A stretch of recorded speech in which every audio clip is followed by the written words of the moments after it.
রাস্তার পাশে জায়নামাজ বিছিয়ে নামাজ পড়ছিলেন একজন ফিলিস্তিনি। এমন সময় তাকে সরাসরি গাড়ি দিয়ে সজোরে ধাক্কা দিল এক ইসরায়েলি সেনা। গত ২৫ ডিসেম্বর দখলকৃত পশ্চিম তীরে ঘটেছে ন্যাক্কারজনক এই ঘটনা। নামাজরত মানুষের উপর এমন নগ্ন সহিংসতা কোনো বিচ্ছিন্ন ঘটনা নয়, এটি ফিলিস্তিনের পশ্চিম তীরে ইসরায়েলের ভয়াবহ দখলদারিত্বের একটি স্পষ্ট উদাহরণ। ইসরায়েলি সেনাবাহিনী স্বীকার করেছে অভিযুক্ত ব্যক্তি তাদেরই একজন রিজার্ভ সদস্য। দেশটির গণমাধ্যম জানিয়েছে বর্তমানে গৃহবন্দী করে রাখা হয়েছে অভিযুক্ত সেই সেনাকে। হামলায় আহত ফিলিস্তিনির নাম মাজদি আবু মুখু। হাসপাতালে নেওয়া হলেও জানা গেছে সৌভাগ্যক্রমে গুরুতর আহত হননি তিনি। পশ্চিম তীরের দেইর জারির এলাকায় সেদিন পুরো ঘটনাটি কিভাবে ঘটে সরাসরি জানিয়েছেন নামাজরত ব্যক্তির বাবা। আমি, আমার ছেলে ও স্ত্রী রামাল্লা থেকে ফিরছিলাম। গ্রামে ঢোকার মুখে দেখি ইসরায়েলি বসতি স্থাপনকারীরা গরু নিয়ে চেকপোস্ট বসিয়েছে। আমরা অন্যদের সঙ্গে ঘন্টার পর ঘন্টা অপেক্ষা করেছি চেকপোস্ট পার হওয়ার জন্য। তখন নামাজের সময় হলে আমার ছেলে গাড়ি থেকে নেমে নামাজ পড়তে যায়। সে যখন নামাজ পড়ছিল তখন আমি গাড়িতেই ছিলাম। হঠাৎ দেখি একজন ট্র্যাক্টর চালিয়ে ইচ্ছাকৃতভাবে আমার ছেলেকে চাপা দেয়। এরপর সে ব্যক্তি আমাকেও আক্রমণ করে।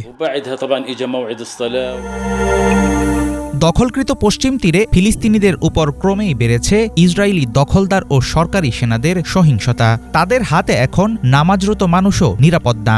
ভয়ের মাঝে থাকলেও সন্তানের আর কোনো ক্ষতি হয়নি, এতেই যেন স্বস্তিতে আছেন মাজদি আবু মুখুর বাবা। ফিলিস্তিনি বাসিন্দাদের উপর হামলা চালাতে যেন মুখিয়ে থাকে বেশিরভাগ স্থানীয় ইসরায়েলি, এমনটাই বলছিলেন তিনি। আমার ছেলে মানসিকভাবে খুব ভেঙে পড়েছে। আমার মনে হয় না সে ভালো আছে। আশা করি সে সুস্থ হয়ে উঠবে। আল্লাহর কাছে শুকরিয়া, এতটুকুই ক্ষতি হয়েছে। ইসরায়েলি বসতি স্থাপনকারীরা সব জায়গায় মানুষকে আক্রমণ করছে। ফিলিস্তিনিদের ওপর হামলাই তাদের উদ্দেশ্য। প্রাথমিক পর্যায়ে ফুটেজ নিয়ে সন্দেহ থাকলেও প্যালেস্টিনিয়ান টিভিতে সম্প্রচারিত ভিডিওটি যাচাইয়ের পর সত্যতা নিশ্চিত করেছে বার্তা সংস্থা রয়টার্স।